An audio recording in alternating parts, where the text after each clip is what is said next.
මනමේ කුමාරයයි වැද්දයි ගහ ගන්නකොට දැන් අර වැද්දා කියනවා මාගේ අවසර නොමගෙන මාගේ අවසර නොමගෙන අවදතා මාගේ විජිතේට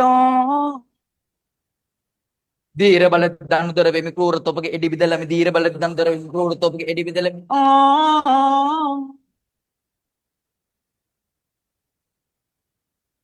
යකෝ දැන් අපි නම් එහෙමද නමා ගත්ත දුන්නක් 100ක් විතර එකෙට අන්තිමට ගහලා තියෙන වෙන එකෙට ඒකනේ වැඩේ අරක එහෙම නෑ ඒකේ දැන් ගහගන්නෙත් පුතේ ඩෙන් ටකර ටක ඩෙන් ටකර ටක ඩෙන් ටකර ටක ඩෙන් ටක ඒ විදිහට ගහ ගන්න හරි එක පැත්තක තියන්නකෝ ඊට පස්සේ පුතේ මැරිලා වැටෙන තැන දැන් මොකෙන් හරි යන්න හම්බන් වැටෙන්න ඉපැ දඩස් ගන්න අර මෙහෙම අරූ පනින්නෙත් වැද්දා මෙහෙම කඩුව අරගෙන අරය වැටෙන්නේ එන ස්ලෝ මෝෂන් මේ කියන්නේ මෙහෙම ඇන්න ගමම්ම වේදිකාවේ ඔක්කොම ලයිට් ඔෆ් වෙයි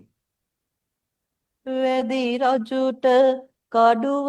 පවරා වල ළඟදී මනමේ හැඬුවා කියලා කිව්වේ ඒකයි